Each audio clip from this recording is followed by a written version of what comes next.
responsibilities. Felonies and criminal acts, as you can imagine, you want to leave that to the state so it's consistent across your state. And then also laws governing private and civil relationships, so like marriages. In addition, it tells us what we can and cannot tax. So local government agencies, charter organizations can have general purpose millage.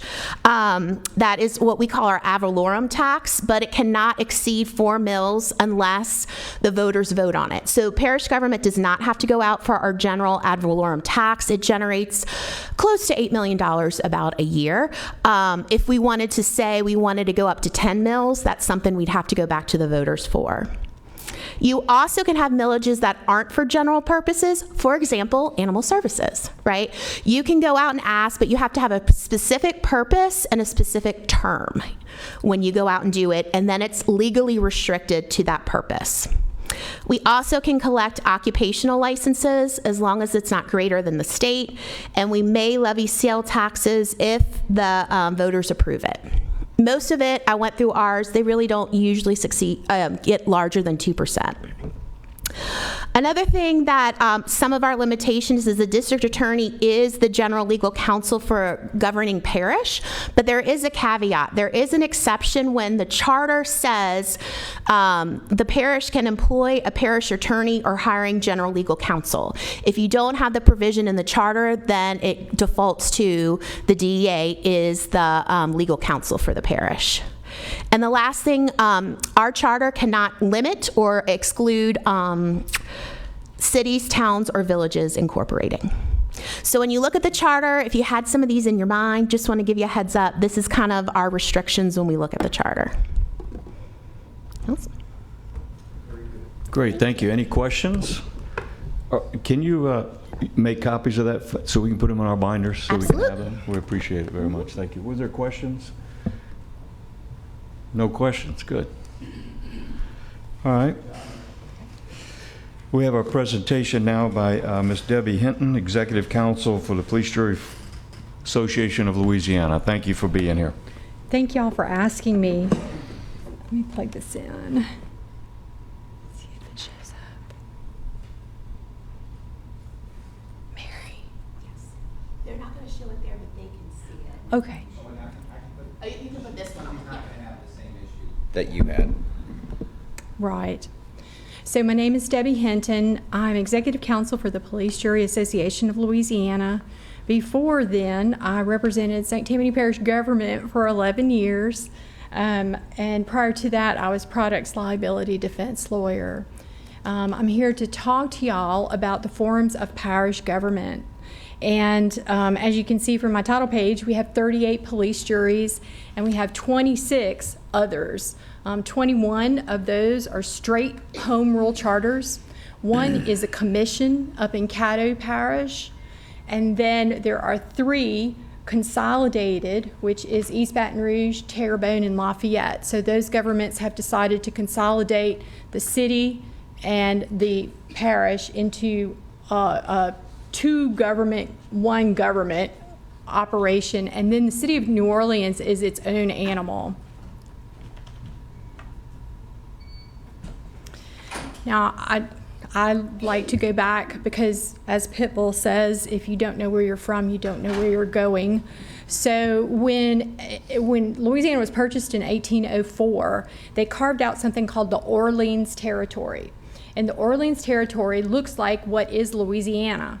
And in 1804, they divided the Orleans Territory into 12 counties. So we had counties before we had parishes.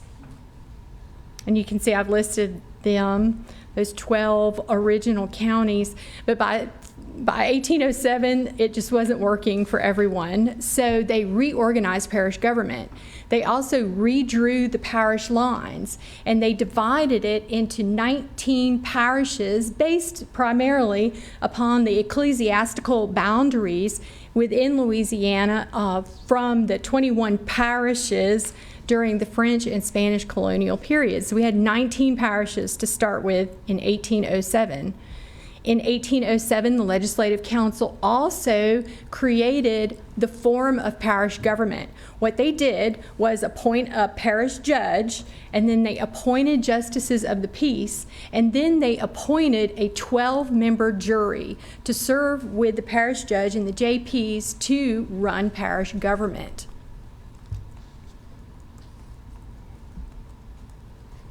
In 1810, so 3 years later, they had been trying to introduce this common law concept of a sheriff. And they finally got the Legislative Council to create that position of sheriff. And in that legislation, it said that the sheriff was to be paid from the police assembly of the parish. 1 year later, the Legislative Council formally named the form of parish government a police jury in a legislative act. And by that time, those positions, those 12 juror positions, were made elective, and the role of the JPs and the parish judge were reduced. From 1817 until 1830, justices of the peace and parish judges were pushed further and further back. Their presence was not necessary after a period of time, and then they were removed completely from parish government, and the 12 police jurors remained. Something I thought was pretty interesting too is it took them until 1845 to actually drop references to counties in Louisiana. Here's a picture of our courthouse. What I've done is lift pictures from our old Police Jury Association magazines, and there was a picture of our brand spanking new courthouse in I can't remember, the 1970s, maybe 1950s, I think. So Mary touched on what is police power. What is police power is the most important question that we talk about, because before we talk about dividing it, we have to know what it is. So the state has police power, and it's generally decided on a case-by-case basis. So a court's going to look at whatever it is and decide if it's within the state police power. But generally, it is the inherent power to govern persons and things within constitutional limits for the promotion of general health, safety, welfare, and morals of the parish. It is that police power that you all have, right? Why? Well, because the state delegates specific police powers to parish governing bodies. Those powers may be delegated, and those powers may be taken away as well. And there is a provision in Article 6 of our Constitution, which is where local governing bodies are addressed, that says the police power of the state shall never be abridged, which is why in a home rule charter, you can't do anything that is contrary to state law or the Constitution. So what do we do? And I put parish responsibilities with the middle, kind of in that green area, because it's pretty hazy as to what our responsibilities are. But I have gone through about 2.5 alphabet roles, and I highlighted the ones I thought were most important. This is not all of them, but these are our responsibilities in state statutes. And I'm not counting the funding stuff. I'm just counting the things, the toilet kind of flushing and the water and the, things like that. So we had a constitution in 1921. In 1921, it started out as a manageable document, but by the 1970s, it was hundreds of pages long, and it was just not workable. So they came in 1972. They had a constitutional convention that lasted 18 months, and then they came out with a constitution that was approved by the voters, by the state, in 1974. Article 6 addresses local government. In the 1921 Constitution, it was Article 14. But in Article 6, it now allowed parish government to choose 3 kinds of governance. So the first one is a home rule charter.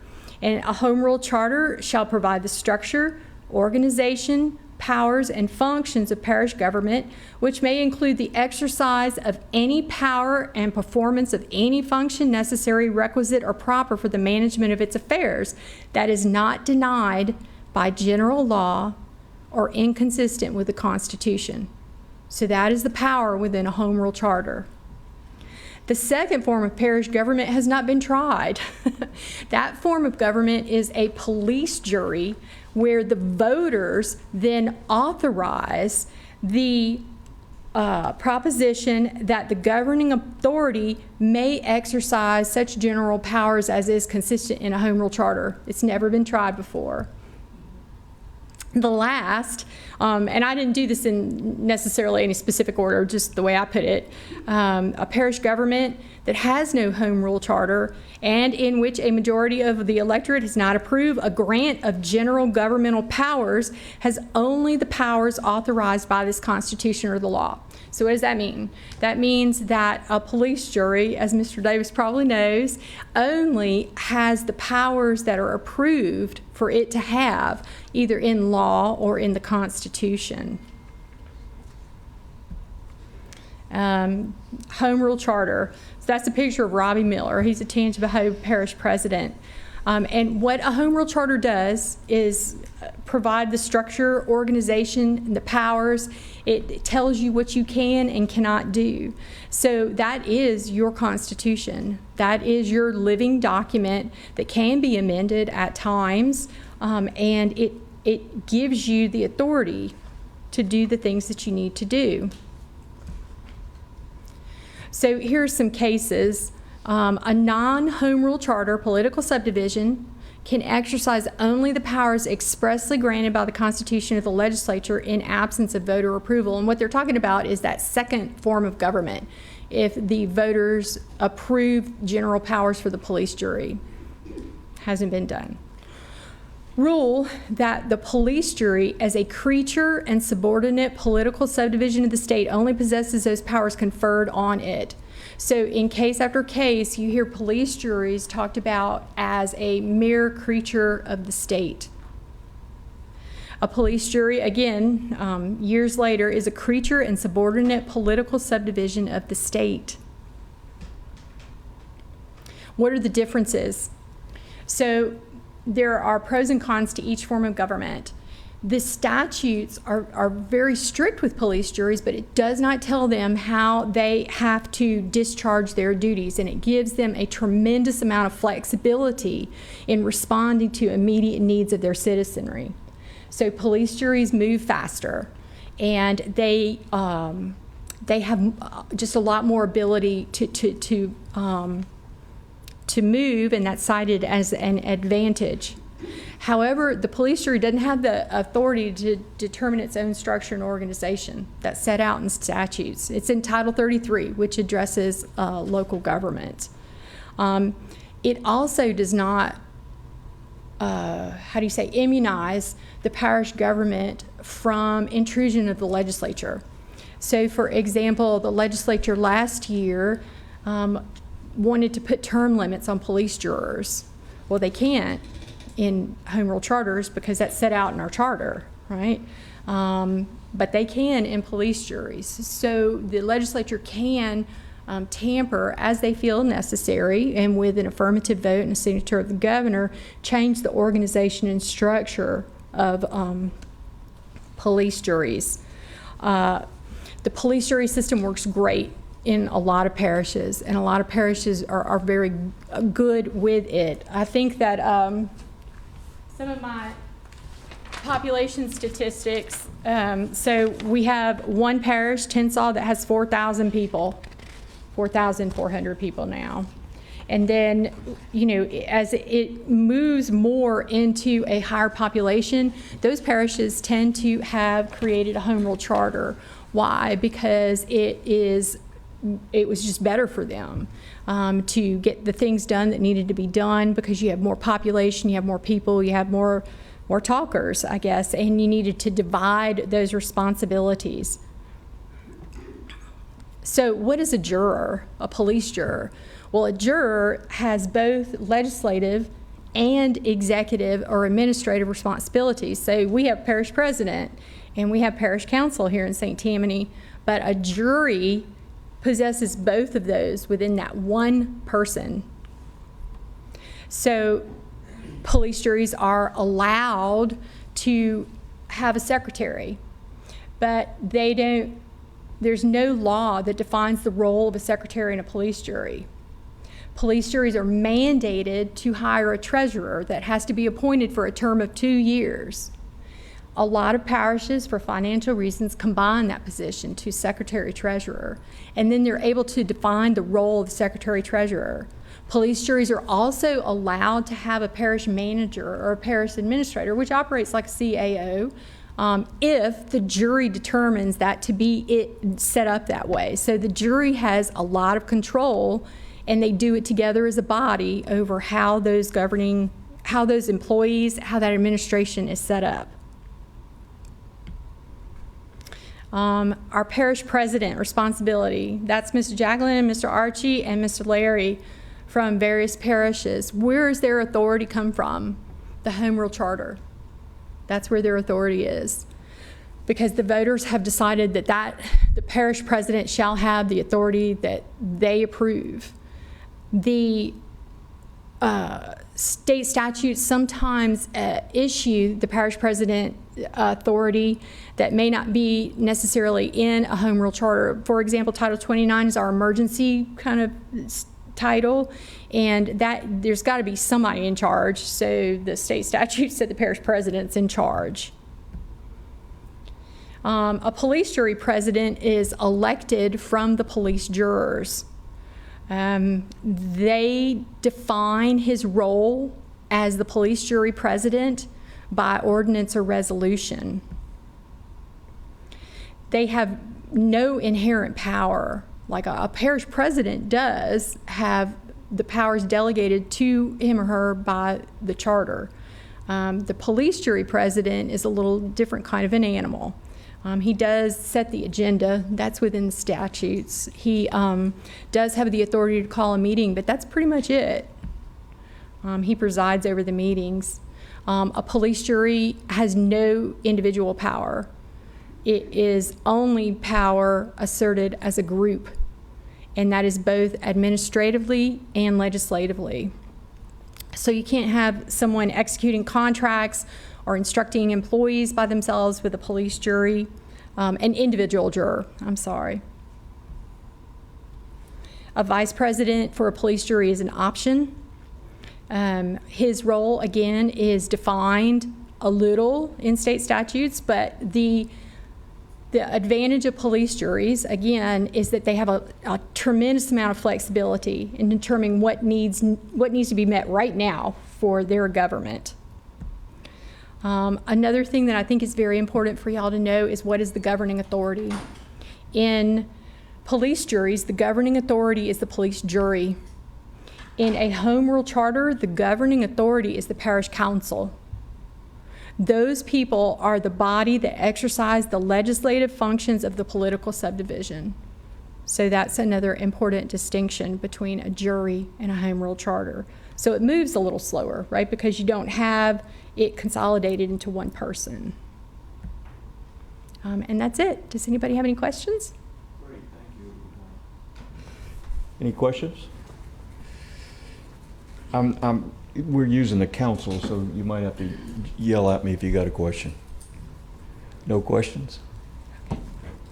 Joe? Oh. So throughout the state, what is the average size of the parish councils? Meaning how many council members typically are on a parish council? Oh, that is varies tremendously. In a jury, you can have anywhere between 5 and 14. And the parish councils usually have more than 5. They usually have about 10, I would say.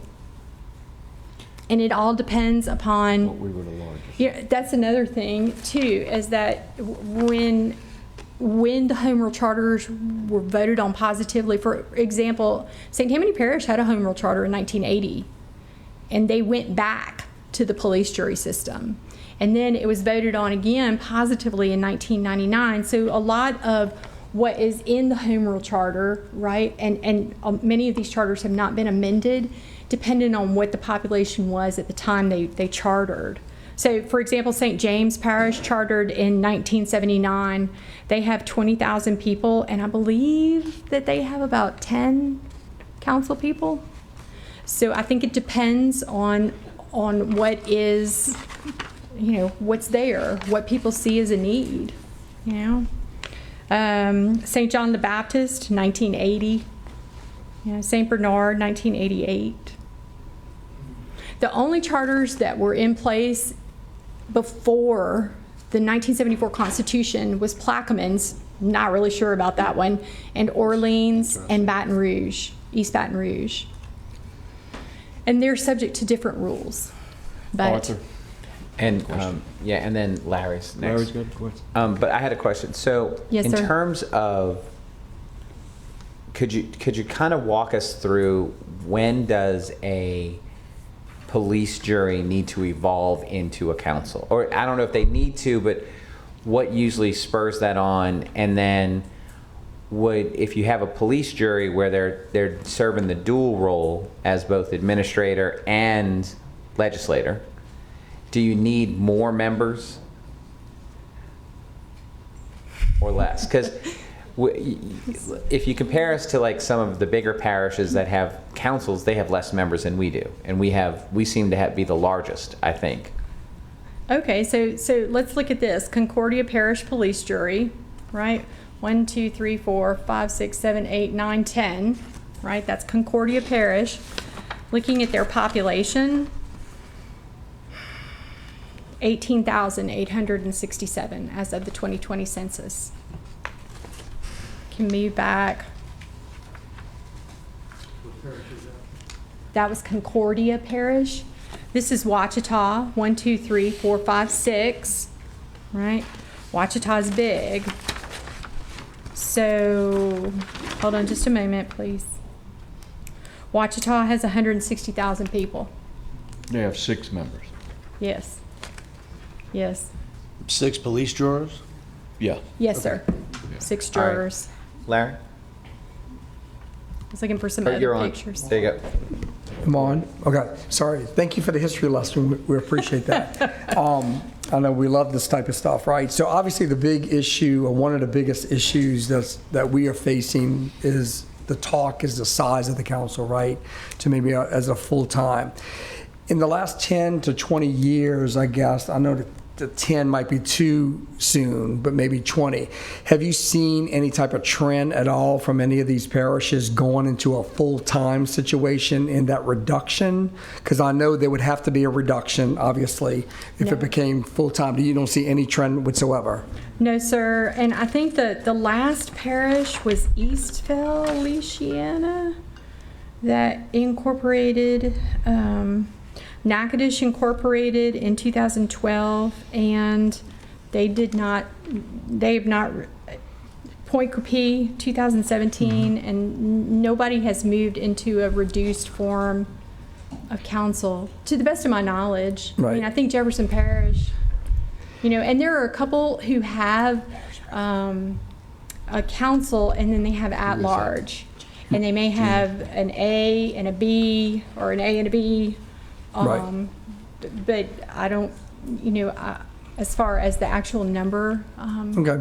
Another question really quick, based on that. How many of not the police jury, obviously, but the councils that are here in the parishes that are full-time? I mean, we know Jefferson Parish is, Orleans Parish, but I guess East Baton Rouge, maybe, I would assume, but I'm not sure. I don't believe so. Yeah. I mean, is there a bunch that are full-time, or as far as a full-time role, off the bat, if you don't know, that's fine. I just don't didn't know. believe that many are full-time. Okay. I think almost everybody is. And the reason I don't think East Baton Rouge is because there was a member of the East Baton Rouge Parish Council on our executive board, and he had a job at the phone company, so I don't think Right. he had a full-time Gotcha. job. No, that would tell the tale, obviously, you would think. Thank you. I appreciate it. The Thanks. president's office. Okay. Gina? I just had some information that I thought might be something worth considering. Of the 64 parishes, 38 have police juries, 26 have home rule charters, as Deb said. But of the parishes, the top 7 of over 200,000 population There are only 7 parishes that have over 200,000. Of those 7, only 1 is a police jury form. The other 6 are home rule charter forms. 2 are council president, 1 is a commission, 2 are consolidated, and 1 is city parish, which is Orleans. So I just thought I'd mention that. I thought that seemed And their to be- membership, do you don't? I didn't look up the Membership? before I came. No, I wish I would have looked up how many members, but that's something we can easily get Yeah. from those top 7. I think but that that's- answers. Staff, I believe staff And has the Lafayette, answer. yeah, Lafayette is a little tricky because they have a parish council of like 5 and they have a city council of like 5 and they work together. They work in tandem because it is an 80-page charter Right. that somehow weaves together Right. those management styles. They're one of the 2 consolidated ones that I mentioned. That's right. There's 3 consolidated governments, but of the 3, only 2 are over 200,000 population. That's correct. So, You're right. Mary, then Joe. Mary? I just wanted to let y'all know that we have reached out to NACO, the National Association of Counties, and they're actually putting data together for us that's Louisiana specific and also nationwide. So we hope to have that at the next meeting and a speaker from NACO.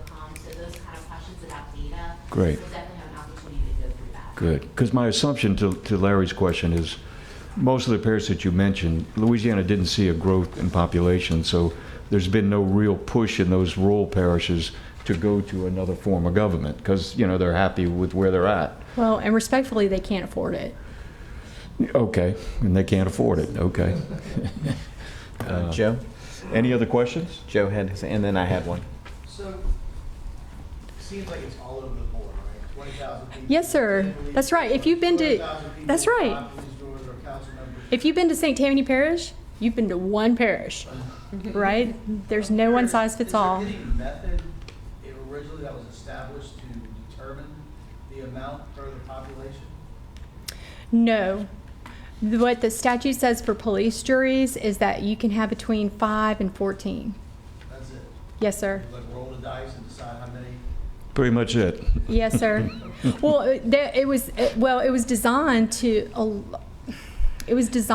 allow those police juries to be a hand to the arm of the state, but they were given a certain amount of autonomy so that they could meet the immediate needs of their population. Because everybody in Louisiana is so different. I mean, we have geographical assets and people assets. I mean, what's in Cameron Parish, which incidentally doesn't even collect sales tax because they don't need it because they get so much severance tax. And what's in East Carroll Parish are completely different, that fronts the Mississippi River.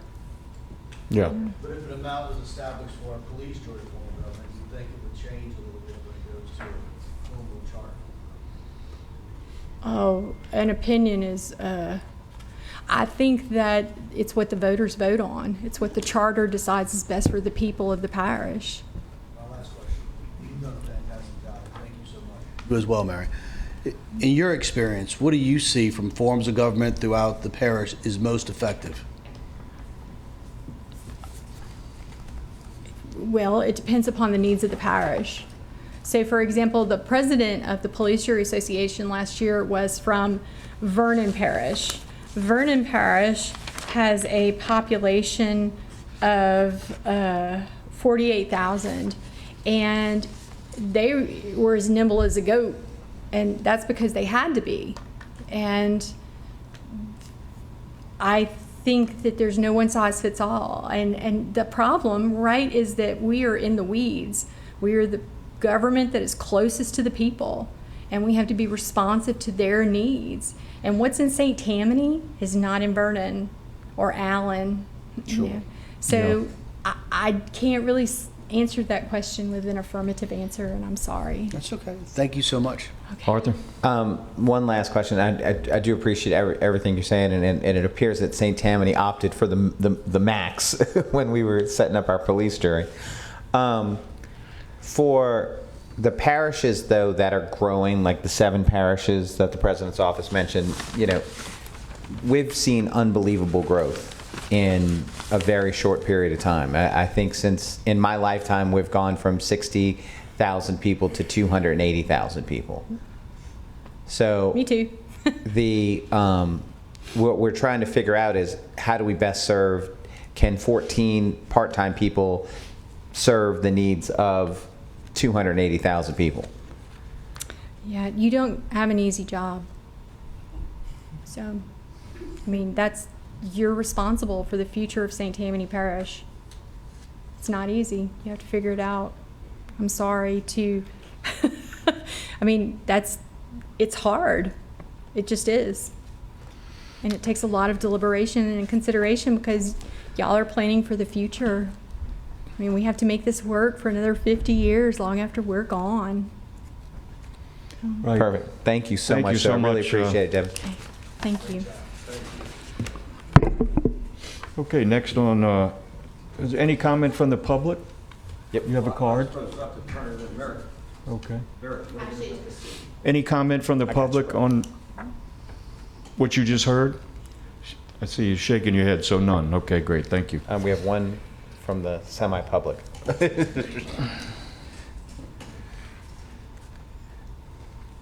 I thought I was going to read it, so there's Yeah, you could read it. I'm all right if you read it. Since it's your question, you can read it. nothing like it.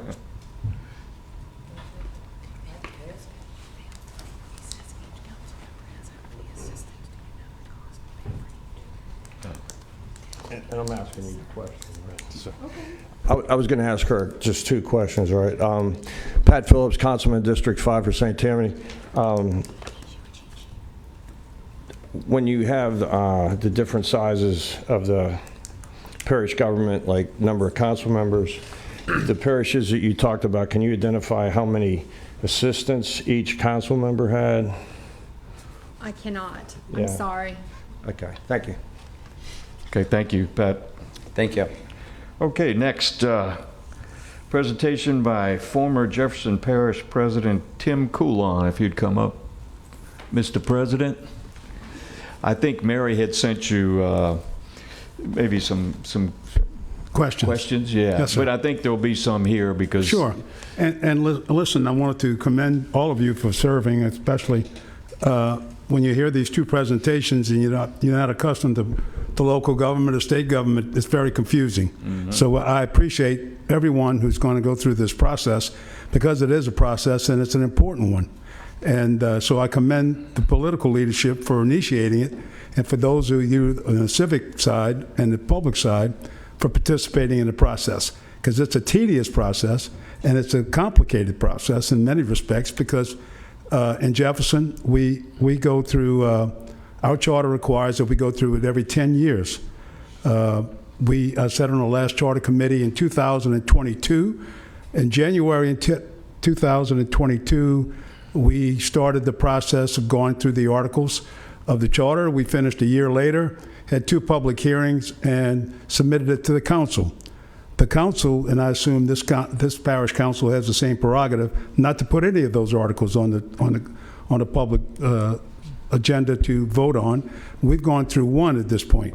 And of course, those of you that have served, we've gone through, and Kevin and I talk about this all the time, we've gone through COVID, we're going through storms, you're going through ice, you're going through, it's been a challenging couple of terms in 4 years. So again, I commend you for taking this initiative and going forward. And in fact, Kevin knows that 20-something years ago as parish president, I came before the charter committee then, and I thought that the number 14 was very awkward, very large, too cumbersome. But again, the councils and the parish presidents made it work. And that's what you do when you have a form of government.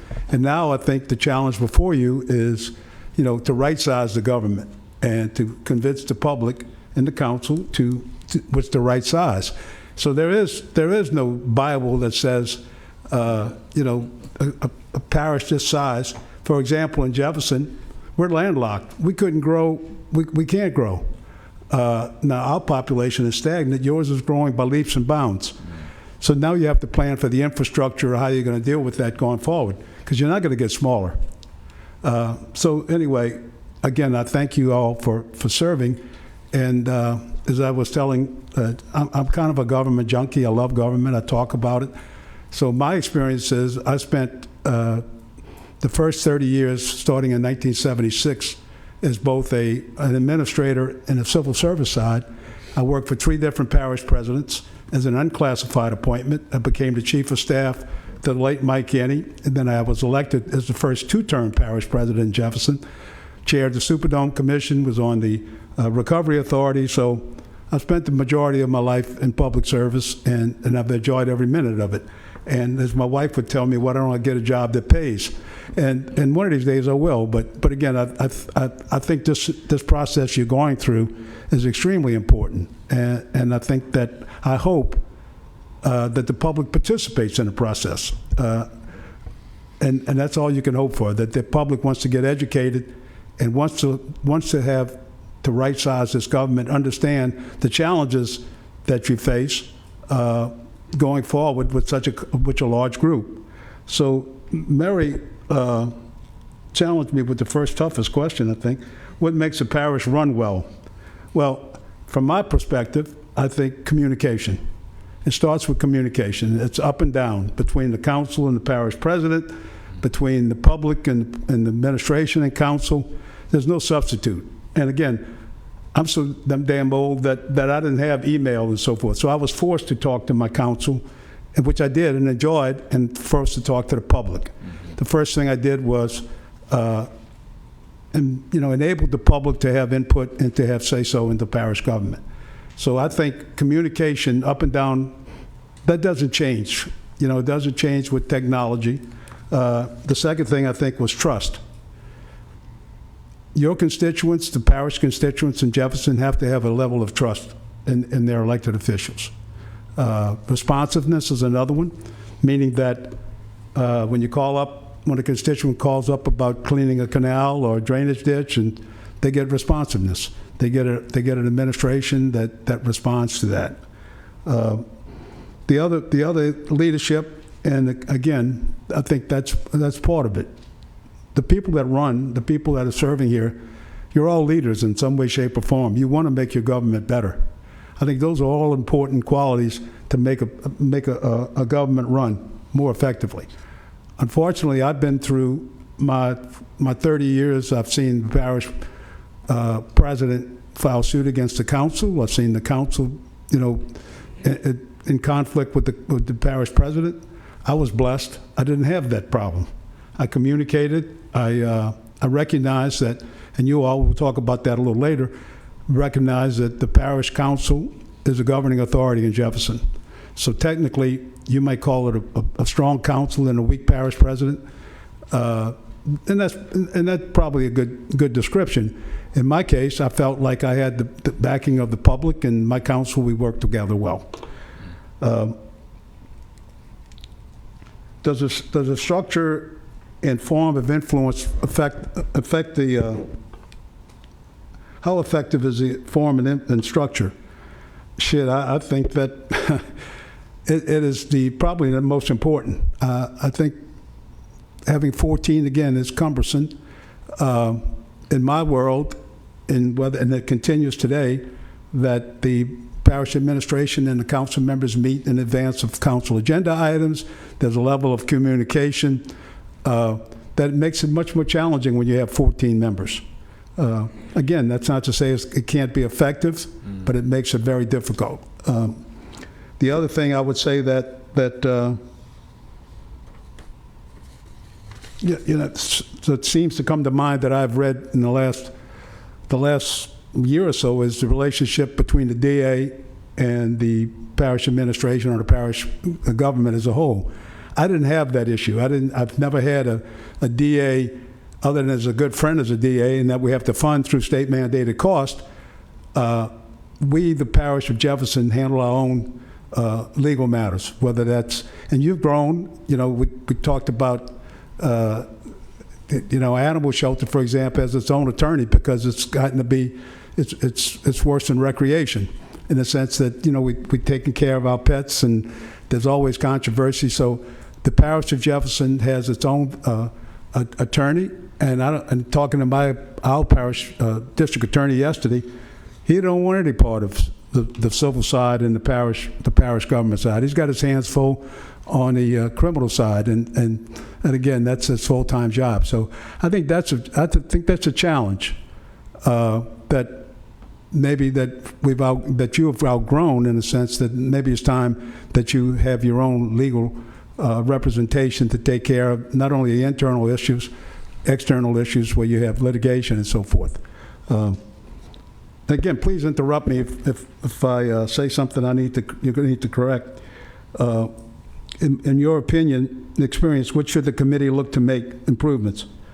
First of all, again, I go back to a more manageable size of the council. Possibly you need to, maybe it was mentioned, at-large councilmen. We have 5 districts and 2 at-large now. Interestingly enough, we're celebrating 200 years of being a parish entity. We started the 7-member parish president form of government in 1957. That's almost before I was born. And so, you know, Jefferson, for example, has a long history, and you know, you guys are relatively young. And when I say that, I mean, you know, governance is just a...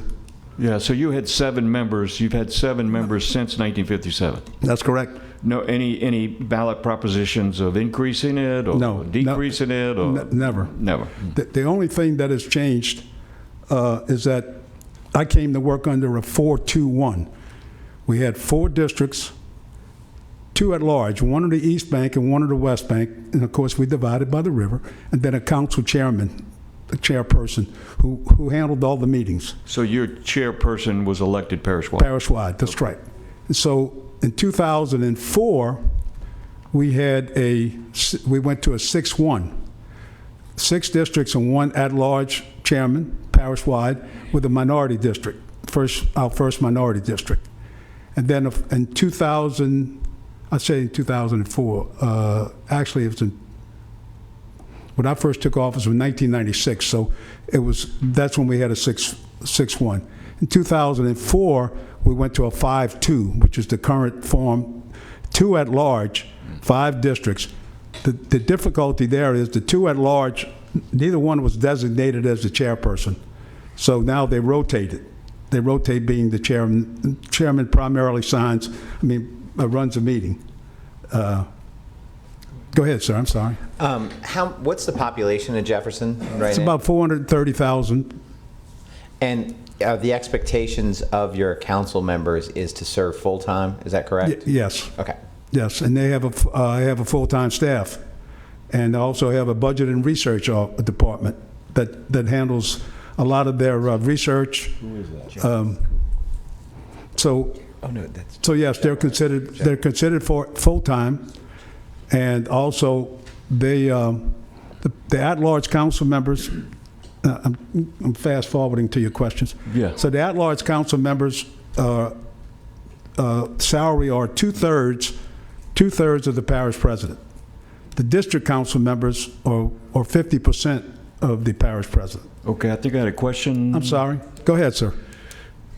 One of the dilemmas we face is you got population centers on either end of the parish. Right. And you got large unincorporated areas pretty much in the center. Right? So how did you all look at that? Because I know Jefferson is a large metropolitan area, obviously. Right. But then you've got a lot of rural areas as well. How did you all address that? I'm not sure that we ever addressed it, to tell you the truth. But here's where we have similarities. You have 9 cities, we have 6. We have 2 coastal cities in Lafitte and Grand Isle, and 4 Kenner and Harahan, Westwego, and Gretna. So we try to and think about Grand Isle. With my grandparents were fishermen, came from Grand Isle to Westwego. It is a challenge. We support them. Let's say parish government supports them to the greatest extent possible, but they are basically self-sustaining. And again, it's a challenge for that because they're a coastal parish subject to every hurricane, every storm. Lafitte is a kind of a gateway in the sense that they're the first line of defense. Again, they're a challenge, but I think whether it was during my tenure or after, we try to deal with the cities as you do. I'm sure that the sheriff provides some support for the smaller cities. The parish government provides services for some, like library services and so forth, and then the cities take care of some of their own. Now, they get, historically, Jefferson, if we pass some taxes with the support of the cities, they get a share, they get a piece of that as well. And of course, we passed gaming, a statute years ago. Video poker was the first gaming, and I think St. Tammany voted it down. We voted it up. So video poker revenue, casino revenue, all those revenues are considered non-operating revenues. They're not part of the day-to-day budget. They're considered discretionary and used for capital, so they're not. I don't know if I answered your question, but it is a tough issue, and I feel for my friends at Lafitte and Grand Isle, because they're at the forefront of storm events for the most part. Okay. Who had a question? Hold on. I'm trying. Forgive me, I have parish council names, and I have a little cheat sheet to.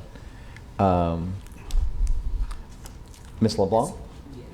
Thank you. I just have one. You had commented that you were at 6 to 1, and Right. then you had the minority district, Correct. and then you said you eventually moved to 5 to 2. Right. Did you keep that minority district Yes. within that? Yes. That's good. Now, again, to your east side and west side challenges, we have East Bank and West Bank. In order to make the population work, the minority councilman represents both the West Bank and some parts of Kenner.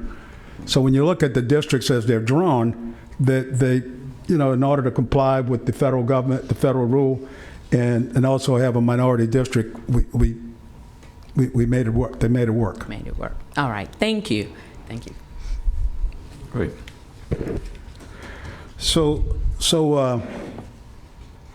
I basically talked a little bit about the council and the parish president. The council chairman signs all contracts. The council members themselves make professional selections, meaning that the professional selection process is handled administratively with representation from the council, and the council generally makes the selection on professional services. Let me clarify in kind of layman terms. So you want to do a drainage project in a council district. Correct. They would decide Who gets the job? who's going to get the job. Design. And then the council chairman signs the contract, I'm sure after a public vote. It's routed through the administration, voted on by the council, then signed off by the council chairman, and then it's initiated through the administration. You give it back to them. Right. To The council takes no part in the actual day-to-day. Implementation. Yeah, nothing like a police jury in that regard. Yeah, okay, thank you. So the parish president is obviously responsible for the day-to-day operations of the parish.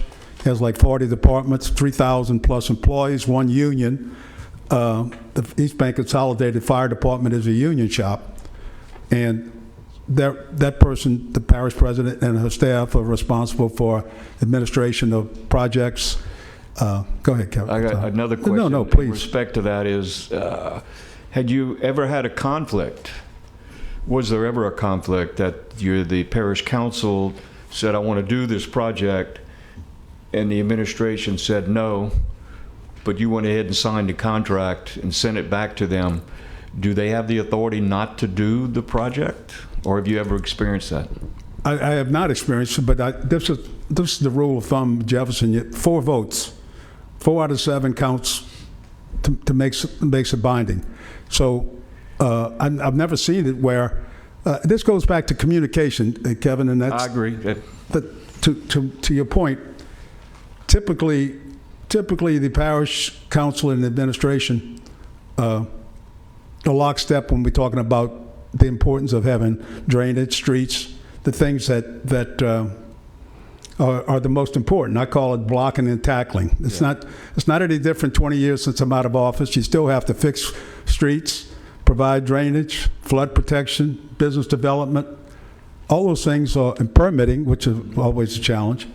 the fundamentals of government really hasn't changed that much. It's just the way we apply it and how efficient we can do it. So the parish president in Jefferson is, as you say, as we've talked about, is technically doesn't have the same authority as the mayor of New Orleans or the parish president here in St. Tammany or most parish presidents. Mm-hmm. So, but again, like I said in the beginning, they make it work. Yeah. They make it work, and we have our challenges, and there's some going on now. Mm-hmm. But again, everybody that's elected in this room, you felt like you could make a difference in your community, and like I said, you make it work. Yeah. And now I think you're at a threshold where you may have to take that next step. It might be painful when you start talking about 14, reducing it to fewer, maybe having more full-time council members. Maybe that improves the quality of, that sounds terrible, maybe it improves the number of people who might be interested in serving.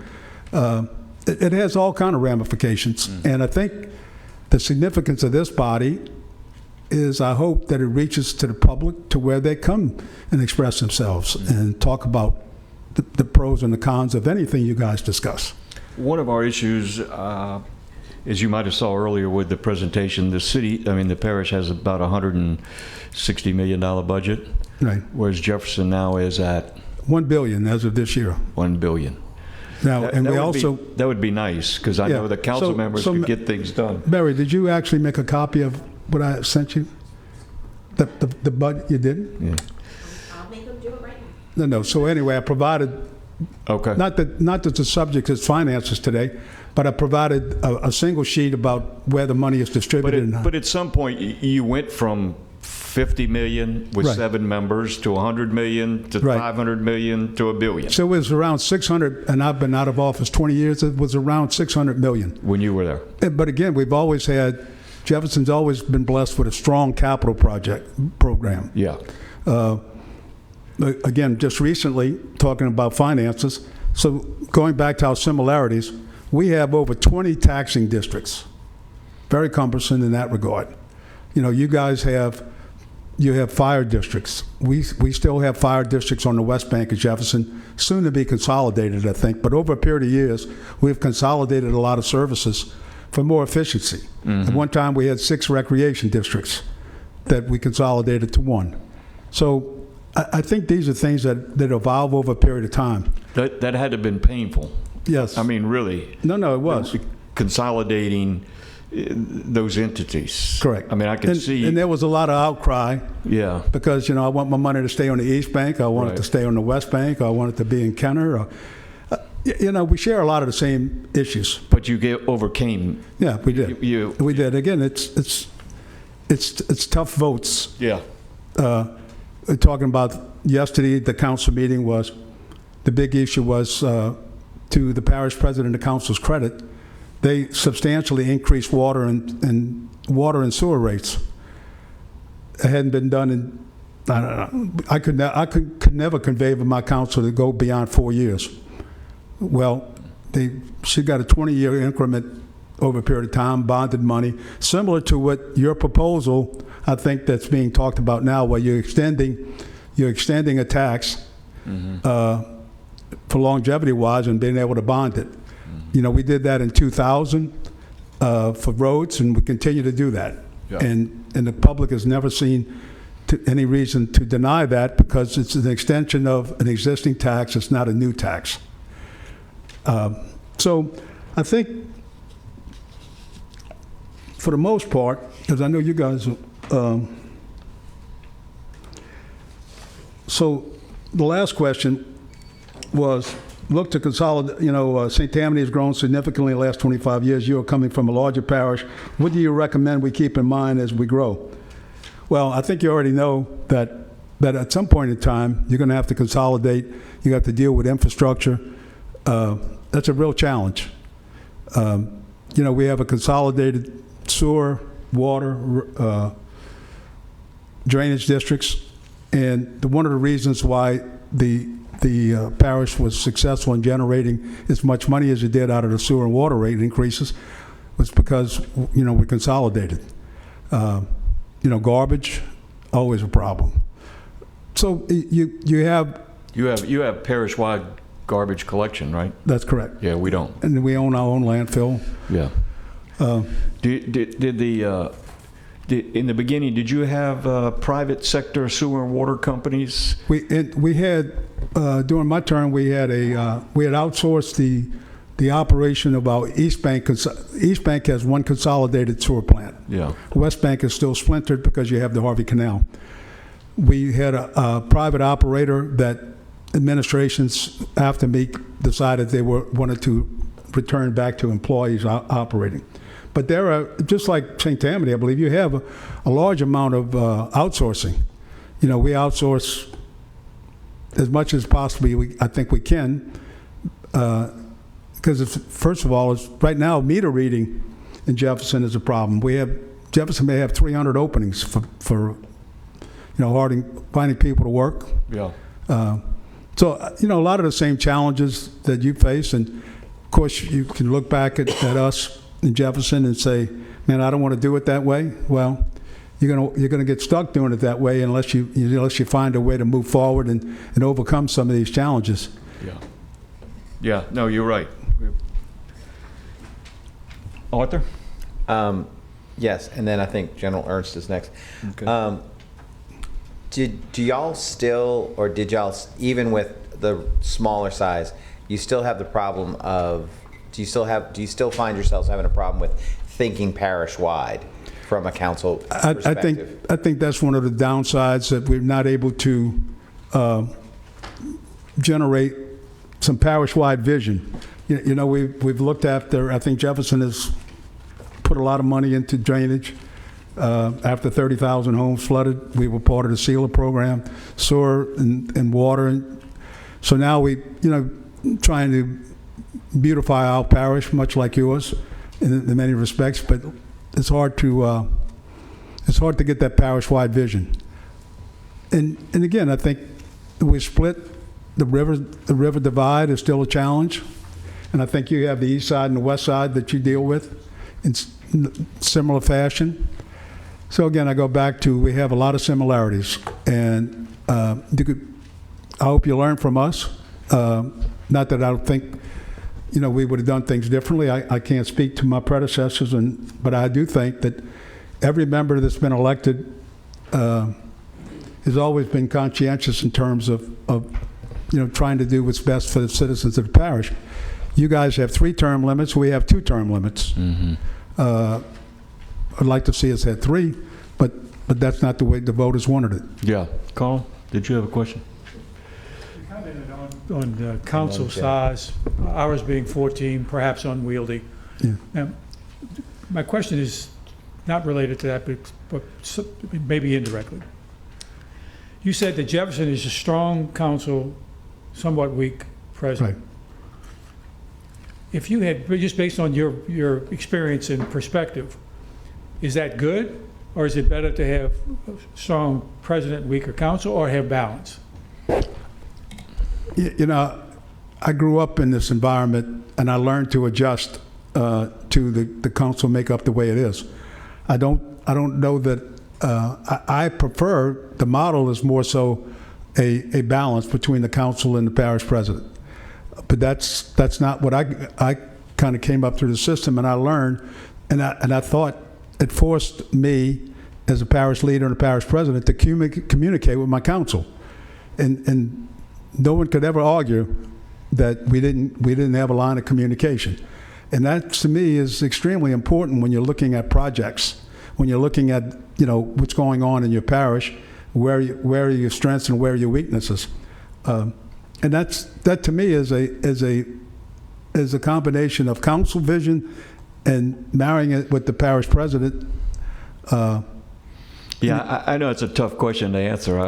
Really it is, because we're all based on what knowledge we have and what we worked in the system. I think you are right with your comments of that spirit of cooperation, and if you have that, but we unfortunately will never be able to legislate that anywhere.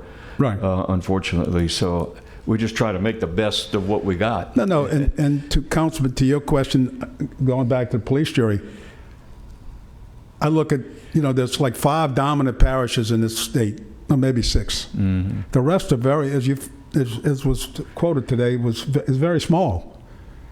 I don't know how they sustain themselves, because they're dealing with the same issues you're dealing with. The cost of energy going up, the cost generally going up to government. And again, Kevin pointed out that we're not really growing at any magnitude. We're not growing in Jefferson, very small incrementally. We're much more diverse than we were. Yeah. And again, we don't have any land to grow. Yeah. You might have heard we had a motion here. I'll get to whoever that was. It's, I got one comment. You might have heard earlier, we've had some discussion of Inspector General. And I know Jefferson has one. We had some information from Jefferson, and actually the Tulane Law Clinic spoke here in reference to New Orleans. I saw they just kind of had some issues. Could you just highlight a little bit about the Inspector General? To your question, the unincorporated Jefferson Parish pays for the IG. That was funded through a rededication of the road lighting district. We have everybody has street lights, and the parish voters approved a 0.5 of a mil to pay for the IG. But the IG is very limited in their sphere of impact.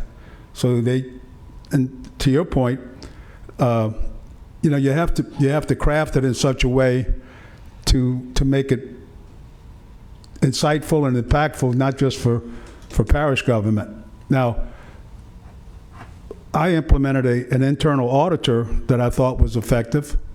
I kind of resent the gotcha mentality where I want to find something to justify my existence, where an internal auditor would come in and look at overtime and look at things that could be cleaned up or could be improved on, the efficiencies and so forth. So I think the IG in Jefferson is still a work in progress. We've gone through one. This is a second. And am I correct that in your parish the IG reports to the council? No. They have a separate ethics and compliance committee. Okay, there's a committee. So okay. by virtue of the charter, there's an ethics and compliance committee that is responsible for the hiring of the executive oversight. Joe, you had a question, Joe? I'm sorry. Was the IG question, but what is the cost? Do you know ballpark what the cost is for the IG in Jefferson Parish? The overall effectiveness of it? Yeah, it's $500,000, and I will tell you that, let's see if I have that. I should, but I don't. So it's a dedicated district. So therefore, whatever funds, the fund balance remains in the district.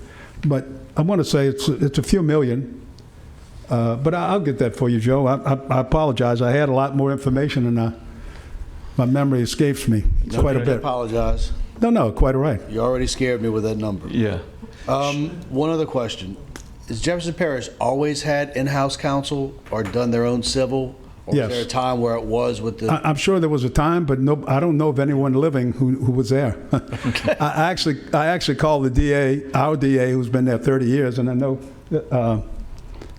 our DA in Jefferson wants no part of representing Jefferson Parish government. He's never had it, doesn't want it.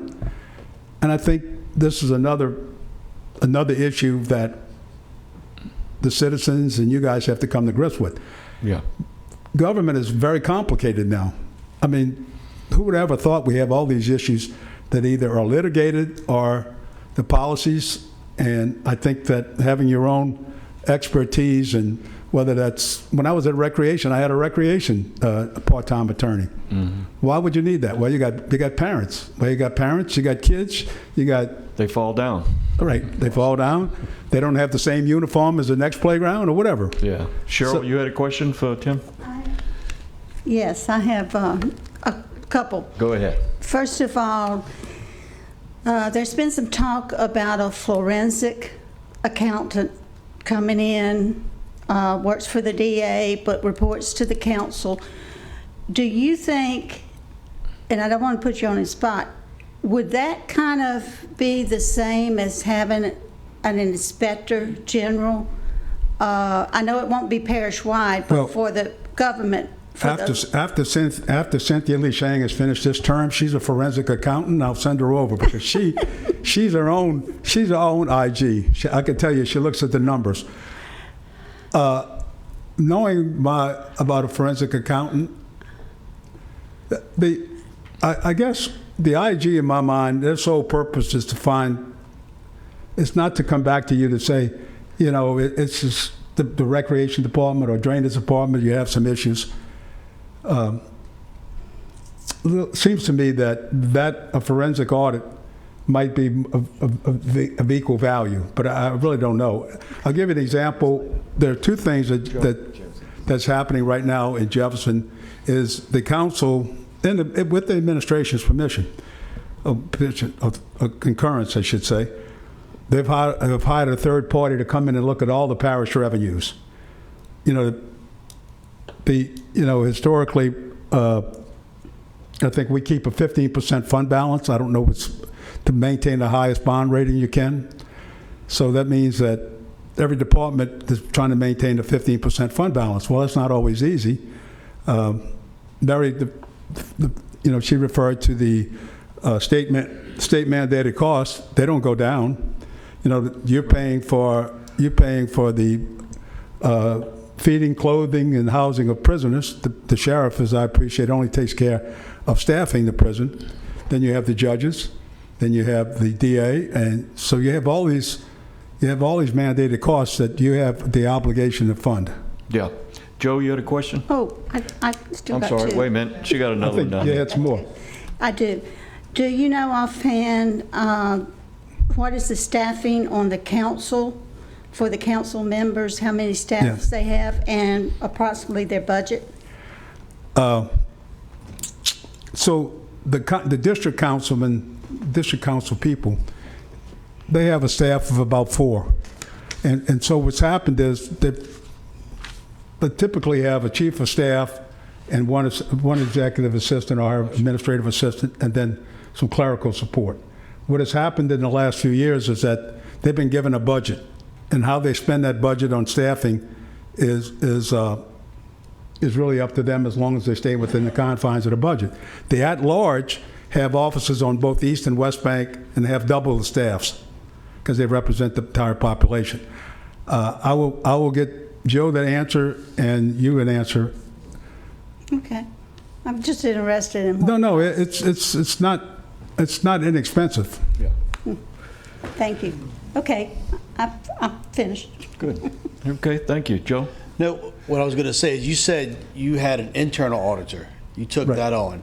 I think we're working on something, or we just did a resolution to do something very similar to that with the traceability and accountability program. Right. But we're going to partner up with the district attorney's office, and this is all positive and voluntary. Yeah, oh, good. So I think that's right, similar to what you did in Jefferson Parish. Right. Yeah. I will say, when I was in office, we had a forensic accountant that worked in our offices. Then that was her job, was to check to make sure that we were meeting all of those rules and regulations that we had.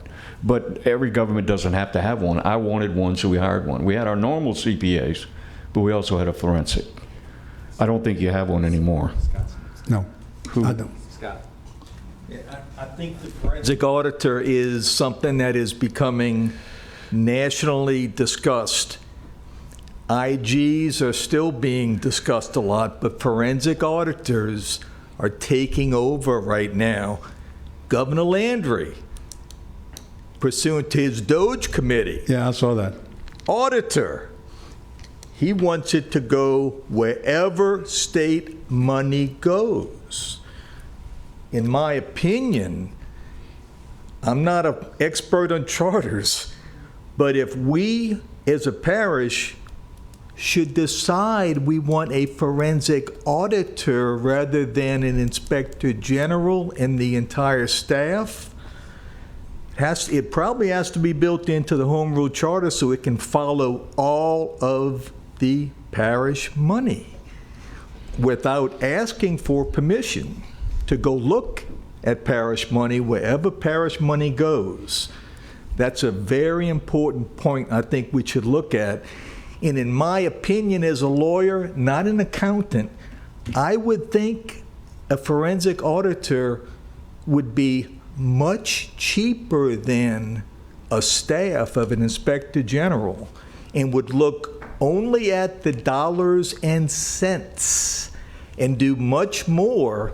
With all due respect to legislative audits, it would do a heck of a lot more than a legislative audit does for following state and parish money, because legislative auditors in their reports, they follow the law. It doesn't tell you what a forensic audit will show you. That is something, in my opinion, that this committee has to really think about. In my opinion, if we want the parish council to adopt any of our recommendations, and secondly, to have the people vote on it, there has to be something people feel excited about.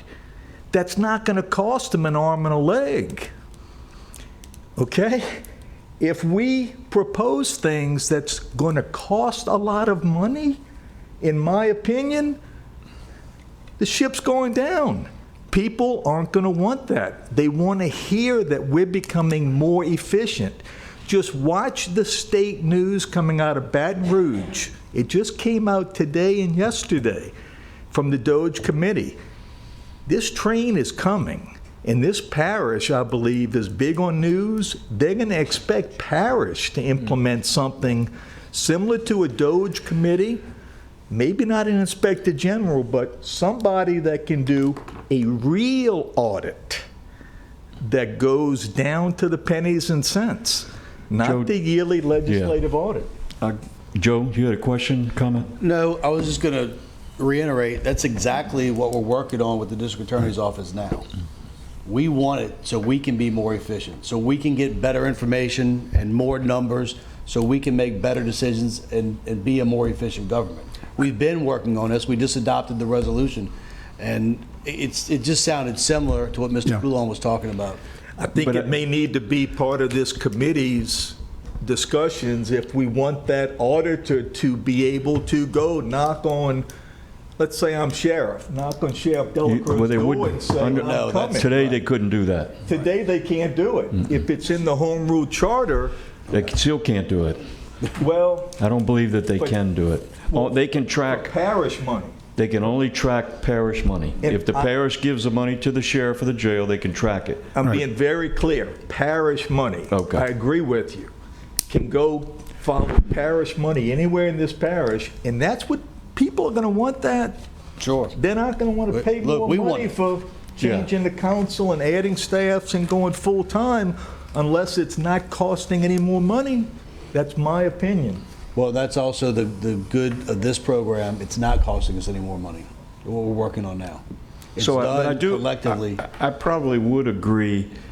Like I said, I had a forensic auditor that I hired and worked in our finance department when I was in office.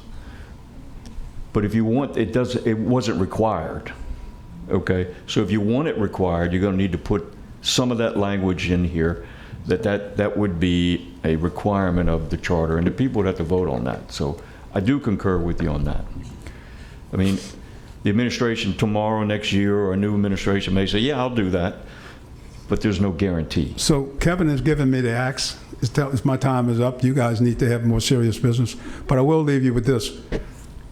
I said in the beginning, what you do is very important. What comes out of this is very important, and then you have to sell it to the council and the public. So I think reading the minutes, someone mentioned, and I think it was President Cooper, I think said to limit the public to, not like we all see the constitutional amendments, the 180 pages.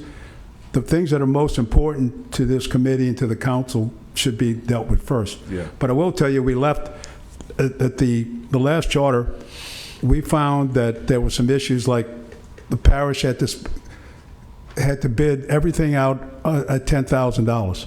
Well, $10,000 is nothing today. So you still have to bid it out, but we can do informal bids as opposed to invitation to bid and go 30 days. And so there were some things that outdated that need to be dealt with, and I'm sure they are in this charter as well. Yeah. But I'm sorry if I was too long, and No, you weren't apologize. wrong at all. We Not at all. appreciate it. But I know I have two missions. I will get that, and yours. Pat? Can I speak from here? sir? Sure. yeah, Yes, go you ahead, can. Speak from there. Push the button. You're on. I didn't hear whether, when you were talking about the council at large, the regional councilmen, and then the staffing, you didn't have any numbers of what they get paid by chance, did you? Yeah, no, the staff. Or what the budget was for the whole, No, I tried to break it down, but of course, the parish budget is like this big, and I didn't. So the at-large council members, by the way, the staff of the council actually has the capacity to make more money than the actual council. Okay. And some of that is based on years of service that some of these people have served and stayed with district. So again, the at-large council members have a chief of staff and duplicate staffs on each bank of the river. The district council members are like limited to 4, but they have a staff, and then remember, they have a budget and research department that solely is responsible to the council. So in other words, they do Each council member had their own 4? Yeah, pretty much 4. Okay, so 4 times 4 or whatever. Yeah. Okay. But I'll get those numbers. Okay, great. I'll send it over to. I'll give it to Kevin. All right, great. We'll pass that out. Great, once you get it. Yeah. Thank you so And much. thank you guys. And again, Thanks for I driving wish all the way you. I over. wish you well. Oh no, it's always a pleasure to talk about government. And actually, I see us as a region. Yes. And I mentioned to Kevin before that this region, the delegation, whether it's Jefferson, Orleans, New Orleans, St. Charles, we're a powerful influence in Baton Rouge. Yeah. And we should exercise that muscle, especially as it relates to DOTD and getting jobs done and getting projects done. I think all of those could be very beneficial to all of us in the region. Again, thank you, guys. Thank you, Tim. Thank you. Thank you. Deb, did you have a comment or something? I did, and I apologize. Mr. Impastato was asking questions about the number of council people, and I do have that information. I publish a directory on the parish government tab at the Police Jury Association. So looking at the highest population parishes, starting with Calcasieu Parish, that is a police jury. They have 15 jurors. Moving down to Caddo Parish, which is a population of 237,000. They have 12 commissioners, so that is a commission. Moving down to Lafayette Parish, as I explained, they have 5 council and 5 parish, so 10 altogether. St. Tammany, we all know. New Orleans has, if you'll give me just a moment.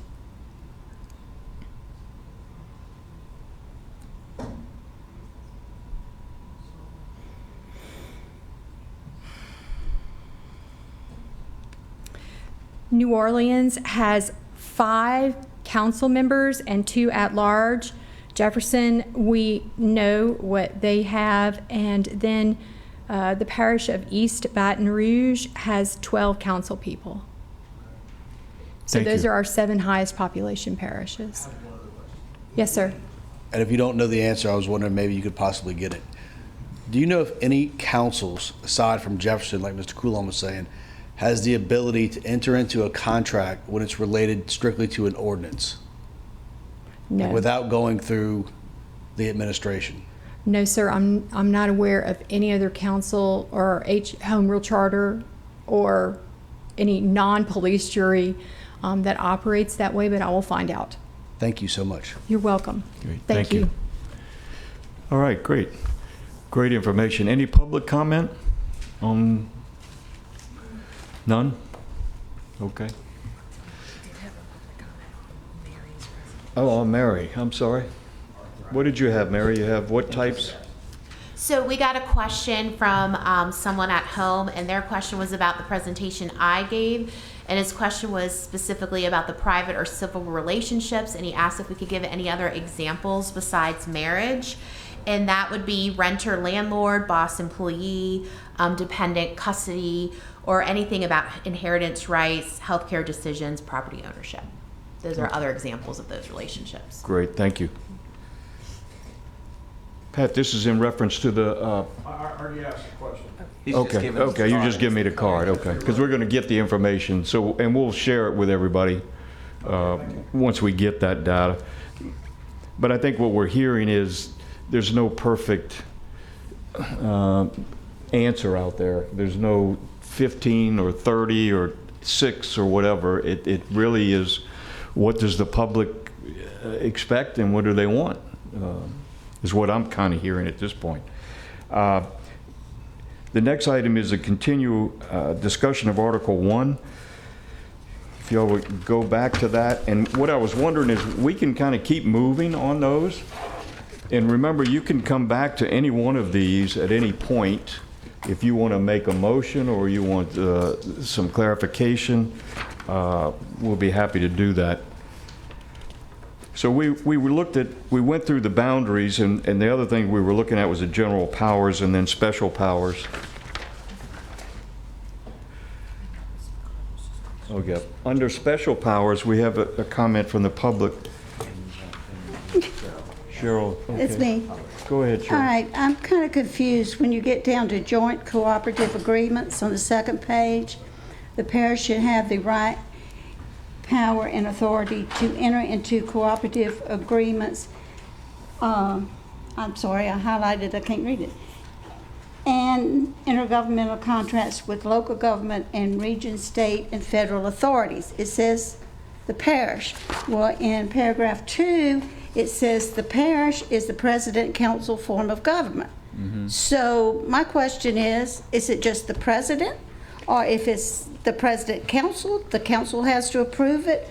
Or should we clean this up a little bit? And it may need some clarification. I know Jeff was asking about that the other night. I could tell you what we did when we created this. And that was dealing with, we had the municipality agreements about sharing. That should have been, and it has to be approved by the council because that's an agreement. Okay. So that state and federal, all those grants and all have to be approved by you all. So that was the thought that went into this line about joint cooperative agreements. We did not discuss contracts like Joe's talking about. What more was discussed in this line item was what I just kind of was telling you. It was dealing with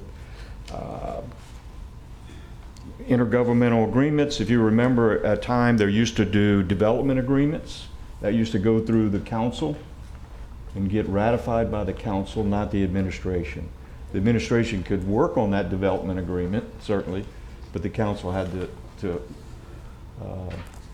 actually do a resolution or ordinance. I've forgotten now what we did. But you see what I'm saying? I see what you're saying. I just think this needs to be cleaned up and maybe specified a little bit more. Yeah. Is the confusion, maybe we can get legal counsel to look at the two in reference to clarification. I'm not sure that's the section that you would, if the council wanted more authority, I'm not sure that's the section. Okay. I just don't know. I would need legal counsel to help us with that. And I know we got into a little discussion about could somebody help us draft this language? And Mary? I had another meeting last week, and we already have a bond attorney on contract, and they said they could help us do that. So fabulous. Will they be able to attend meetings, or are we just going to direct? I think we can just direct once we kind of get something together, but I'll talk to them and see what we can do. I think when we get more to drafting, they could probably come to some meetings. Well, I think right now we have one. We have one that has a question. Gotcha. Did you hear the question? The clarification in Yeah, not directly related to that, indirectly. I had a note early on in my book that in the question that was addressed, balance between the council and the parish president. I would think that would have some form in section 1-02, okay? And we may not be able to answer that tonight, and I suspect that's true. But as we go through Section 2 and Section 3, we may have to come back Correct. to the form of government and rewrite that paragraph. I agree. That's what I was expressing earlier, so I apologize if I didn't explain that. That's why I wanted to kind of keep moving a little bit so we could clear up some of this and not just get stuck, but certainly we can come back. But right now, if everybody's okay, we're going to ask the bonding attorney to evaluate what Cheryl discussed. Everybody good with that? Okay, that's on the special powers cooperative agreements. I did get, we have, I'm sorry. And in addition to that, let's make sure that maybe either Carrie or the bonding attorney, but let's make sure we know if we need to include agreements with the private sector. Maybe addressed somewhere else, but I want to know where it needs to be, because we have a practice of having cooperative endeavor agreements that involve the private sector on occasion. And I think we all want to make sure that, and they've been, I think, useful tools. So I want to make sure that if we need to add that somewhere, that it gets included. Good point. Good point. Thank you, Jeff. We do have one member, the audience, talking about amendment for Section 104, General Powers. The parish shall prepare, enact by ordinance. So go to 104, item B. You see B, the parish shall prepare, enact, enforce, maintain comprehensive plans for the development of the parish. Suggestion is it be done by ordinance. Now, I think later on it probably is, Carlo, but I don't have an issue. Can we have legal, if there's a consensus of the members, can we ask that question to bond too? Is that okay? Thank you, Carlos. I think on that, if he's talking about the comprehensive plan that was approved by planning and zoning, I think we were told by legal representation that we should not approve that. I think there's some legal. Well, Mary, can we, or Christine, can we find out? Yeah. You're right. All right. You're right. Yeah. Now, here's my next discussion item, because I want to keep moving, but I'm going to come back, Carl, to we've tabled it. We're about ready to bring that back up.